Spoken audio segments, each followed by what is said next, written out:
Hey everybody, so we're just finishing off where we left off, talking about alternative gene splicing. So I'm just fast forwarding to that point in the PowerPoint lecture right now.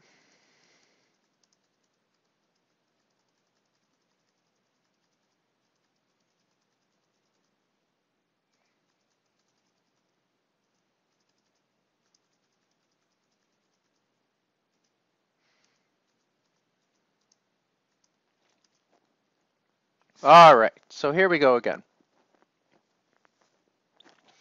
So now that we've thoroughly addressed the topic of splicing, we're going to go back and finish our exploration of transcription and translation.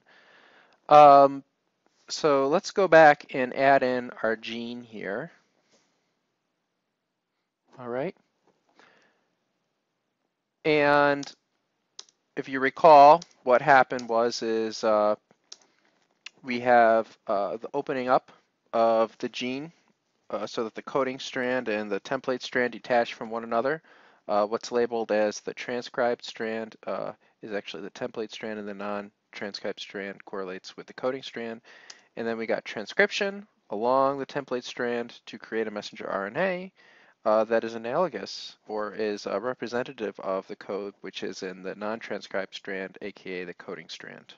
All right, and we went ahead and we made an RNA transcript which ended up recreating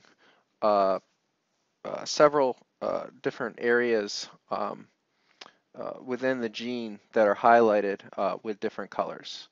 All right, including the 5' untranslated region, the 3 exons, the 2 introns, and the 3' untranslated region. All ends up being transcribed into this initial pre-mRNA transcript. All right, so here we have our initial pre-mRNA transcript here, and you can see the 5' untranslated region represented by the white box. The 3 blue boxes represent the 3 exons. The 2 lines in between the 3 boxes represent the 2 introns, and then the white box to the far right represents the 3' UTR. So all of these components of the gene really are all components of the coding strand of the gene, all end up being recreated in the form of this initial messenger RNA molecule, the pre-mRNA. All right. So before splicing commences, a molecular cap is added to the end of the 5' UTR. In this diagram, this molecular cap is signified as CAP. Okay, this molecular cap is necessary for the ribosomes to recognize and attach the mRNA transcript. All right. So I want you to notice here is when we go through the process of splicing out the introns, and that's what those loops are supposed to represent, is bunching together those introns and yanking them out. I want you to notice what happened to the cap. All right, this diagram shows that it disappears. All right, and it also shows that the 5' UTR disappears as well, but that is not actually true. Okay, in reality, the cap remains as part of the mature mRNA transcript, and I should tell you too that the 3' UTR at this point, all right, is still fully intact as well. All right, so all of these things that were originally depicted in the mRNA, the original pre-mRNA transcript, okay, is still there. Okay.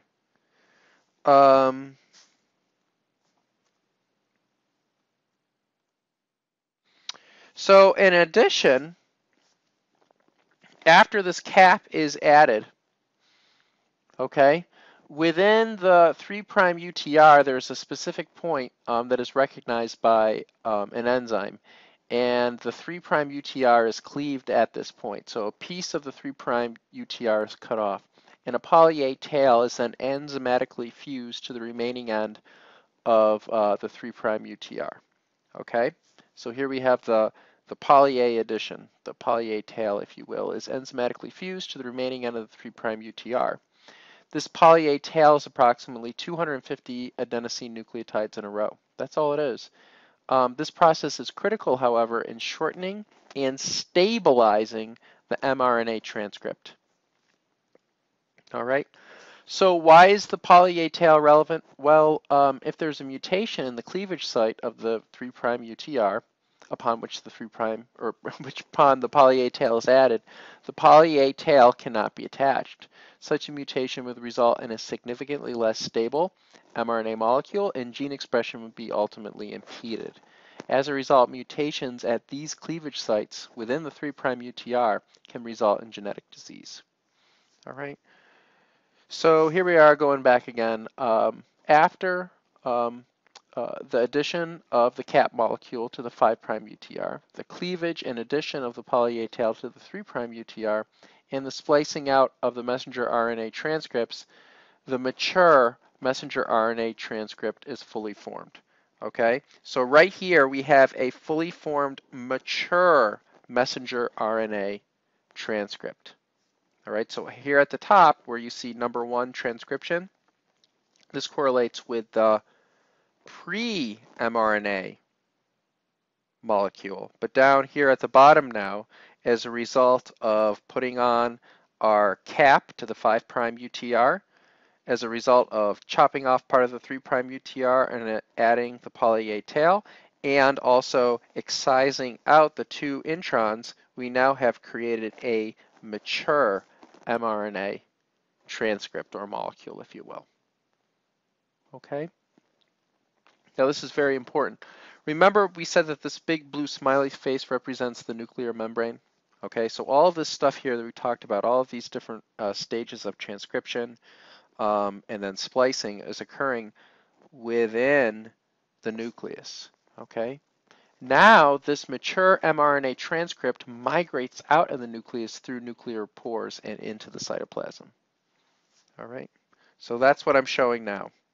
So we're migrating, or we're showing the migration of this mature messenger RNA transcript out of the nucleus. All right, and there it is. Again, but it looks a lot more thin here in this depiction. All right, again, just for the sake of demonstration purposes, it's a little bit easier to show it attached to the ribosome if it's thinner here, but essentially it doesn't really change at all from the point of being in the nucleus to being outside in the cytoplasm. Okay. So from here, the mature mRNA transcript is recognized by the small and large subunits of the ribosomes. Okay, you can see this little figure here that looks like a snowman. All right, is the ribosome. The larger part is the large subunit, and the smaller part is the smaller subunit, as you could probably guess. And when the small and large subunits of the ribosome attach to the 5' UTR of the mature mRNA transcript, the arrival of the start codon, which is also what the book refers to as the initiator codon, okay, finds itself in the first binding site of the small ribosomal subunit. All right, and this is what initiates the beginning of translation. The start codon reads AUG, that's what the start codon is, which is manifest within the messenger RNA molecule, and complementarily base pairs with the anticodon of the tRNA carrying methionine. As a result, the first amino acid of every protein's primary structure is methionine. However, most of the time, this initial methionine amino acid residue is cleaved off after translation in what is known as post-translational processing, which we talked about before. After translation is initiated, anticodons of tRNAs interface with their respective neighboring pairs of codons of the mRNA transcript within the adjacent binding sites of the small subunits of the ribosome. As tRNAs are implanted in the 2 adjacent binding sites, which both contain neighboring codons on the messenger RNA, peptide bonds are formed between the amino acids of those tRNAs, okay, that are aligned side by side and also corresponding with the neighboring codons of the messenger RNA. So as a result, a sequence of codons that follows the start codon specifies the specific sequence of amino acid residues of the protein's primary structure. Okay, and this process of translation continues all along the entire mature mRNA transcript. All right, and that's what we show here. So you see this little ribosome going along this mature mRNA transcript, and every time it sees a codon, it matches a tRNA with the appropriate specific amino acid attached to it.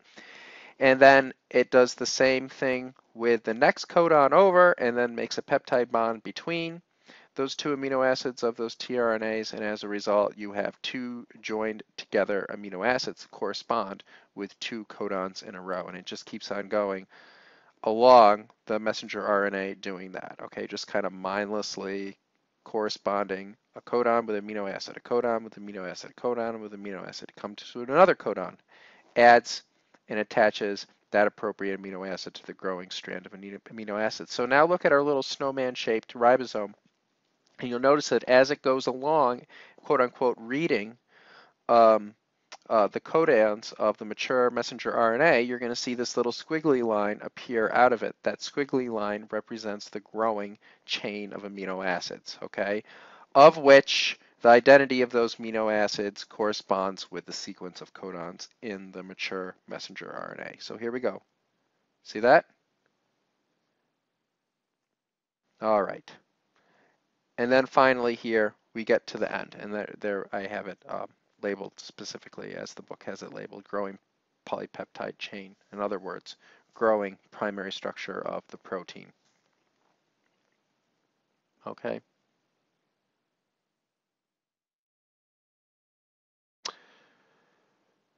So, stop codons are what stops this whole thing. Okay, so the process of translation continues along the entire mature mRNA transcript until the ribosome encounters a stop codon. And your textbook refers to this as a termination codon. Stop codons come in three different varieties: UGA, UAA, or UAG. Stop codons do not code for a specific amino acid. Okay, instead their arrival at the ribosome simply ends the process of translation. And we have a departed, completely emancipated polypeptide, all right, which then goes on through the complex process of protein folding and assembly, and then post-translational processing of those proteins, as was mentioned before, can occur. So let's talk about reading frames very briefly here. So at this point, I want to back up and revisit the concept of a codon while trying to tie it to a new term, which is the reading frame. So recall that a codon is simply three neighboring nucleotides upon which the mRNA, that is upon or within the mRNA transcript. So however, codons have distinct boundaries that are arranged, they have distinct boundaries, okay, that designate one codon as being a singular codon and the next codon as being a singular codon. All right. And then, of course, they're all arranged in tandem, which means back to back to back to back to back. Codon 1 is immediately before codon 2, etc. All right. The codons are not blurred together. They are always distinct entities. All right. This is because only three nucleotides are allowed to fit within the tRNA binding sites of the small unit of the ribosome. All right. That's what makes a codon. It's the fact that you can only fit three adjacent nucleotides in the binding sites of the ribosomes at a time. All right. And then, of course, the tRNAs have anticodons, which have only three corresponding complementarily base paired nucleotides. All right. But what is it that determines where the boundaries of the specific codons are? Okay, the boundaries that determine the identity of the codons begins with the first codon, the start or initiator codon. All right. So as you can see in this figure, the start codon UAG establishes the boundaries of the subsequent codons. These set boundaries define the identity of the codons, okay? And it's these boundaries that are referred to as the reading frame. So it's called a reading frame because it is the frame through which the genetic code can be read in terms of the generation of a specific sequence of amino acid residues.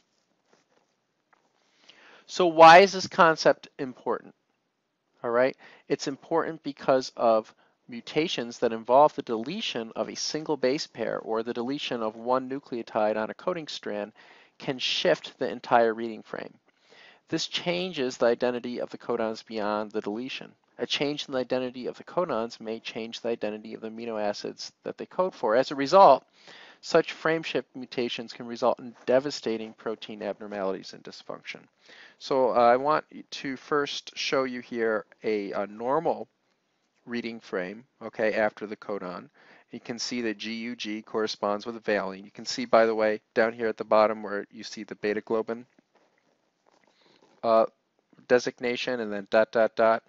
The dot, dot, dot is underneath the start codon, and that refers to the fact that once upon a time there was a methionine there and then it was cut off. All right, and then right after the start codon you have the codon GUG, and that corresponds with the amino acid valine within this beta globin polypeptide or protein. And then after that is CAC, and this corresponds with histidine, and then CUG corresponds with leucine, okay, and on and on and on we go, okay? But now we introduce a frameshift mutation which completely deletes this nucleotide C here. And as a result of this, the whole frame, actually let me go back and show you this. So see what happens? The whole reading frame is disrupted. So watch that X. Okay, we're going to knock out that C, and look what happens to the rest of the codons. They're all shifted over by one, and by being shifted over by one, all of their identities change. And so CUG does not code for proline, it codes for leucine. AGG does not code for glucine, or it does not change, or does not code for um, glutamic acid. It codes for arginine. And then AGA does not code for glutamic acid. It also codes for arginine, okay? And AGU does not code for lysine. It codes for serine, okay? And CUG does not code for serine. It codes for leucine, etc. Does that make sense to everybody? So everything beyond this frameshift mutation ends up getting thrown off chart. And this is why these frameshift mutations are especially ominous, okay, and cause a lot of damage in their the protein products that result. All right. So whenever you hear about a disease that's caused by a frameshift mutation, it should immediately, the antennae should go up, and you should immediately reorient your thinking to the fact that this is results in a significant disorder and dysfunction to the resulting proteins that are affected. All right. In this case, you wouldn't even be able to really call it beta globin anymore.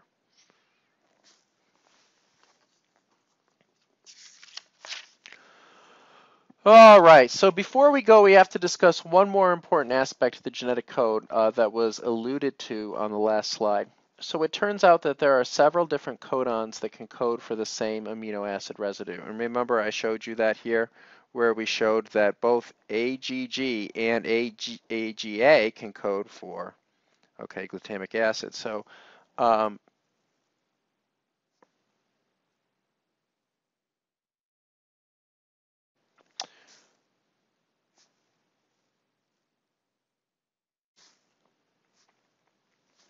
okay, here we are back on this last slide.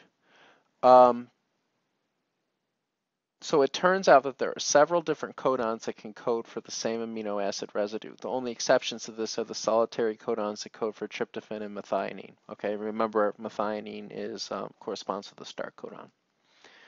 So if you take a closer look at table 3.1 or 3-1 in your textbook, all codons that code for the same amino acids possess the same first two nucleotides. They differ only by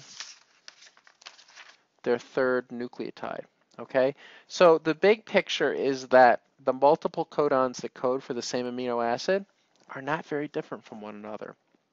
The relevance of this feature of the genetic code is that mutations that result in the replacement of the third codon nucleotide with another nucleotide or the third nucleotide of a codon with another nucleotide will likely result in a codon that still codes for the same amino acid. As a result, such mutations are less likely to change the identity of the amino acids, okay, that the mutated codons code for. If an amino acid of a protein is not altered as a result of a mutation, all right, the mutation will not be manifested in abnormal gene expression. This is an important protective feature of the genetic code. So we're getting mutations constantly from the environment, all right, from a variety of different sources, both environmental and internally through proofreading mistakes. And so it benefits us to have this this what is often referred to as a degenerate code, a code where multiple codons code for the same amino acid, and multiple similar groups of codons code for the same amino acid. Okay, and as a result, these mutations are much less likely to cause any damage. All right, at least the mutations that are hitting the coding regions of the coding strands of genes. Okay. Anyways, so on the quiz, I wanted you to, there's several questions where I have this table 3-1. So I'd just like you to familiarize yourself with looking at it. Shouldn't be too bad to be able to use this, and just take a look at it and see how it's organized. All right, and see how the different groupings of amino acids are paired with their respective codons.